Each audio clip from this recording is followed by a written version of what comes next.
బక్కా కుక్క ఉంది. ఆ బక్కా కుక్కకి ఒక కక్క ముక్క దొరికింది.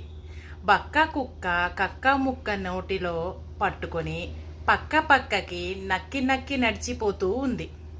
దారిలో ఒక చెక్క వంతెన వచ్చింది. బక్క కుక్క చెక్క వంతెన మీదికి వచ్చి కింద నీళ్ళలోకి చూసింది. కింద నీళ్ళలో ఇంకో బక్క కుక్క నోటిలో కక్క ముక్కతో కనిపించింది.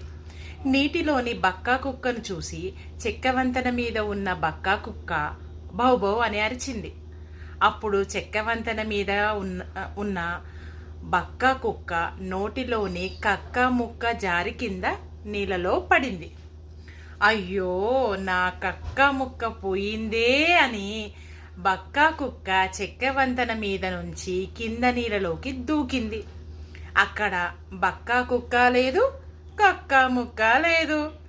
చెక్క వంతెన మీద నుంచి దూకిన బక్కా కుక్క నోటిలో నుంచి జారిపడిన కక్క ముక్క కూడా లేదు. అయ్యయ్యో, నాకు కక్క ముక్క పోయిందే అని బక్కా కుక్క వెక్కి వెక్కి ఏడుస్తూ పక్క పక్కకి నక్కి నక్కి నడుస్తూ చక్కగా ఇంటికి పోయింది. మనం కూడా పోదామా? బాయ్.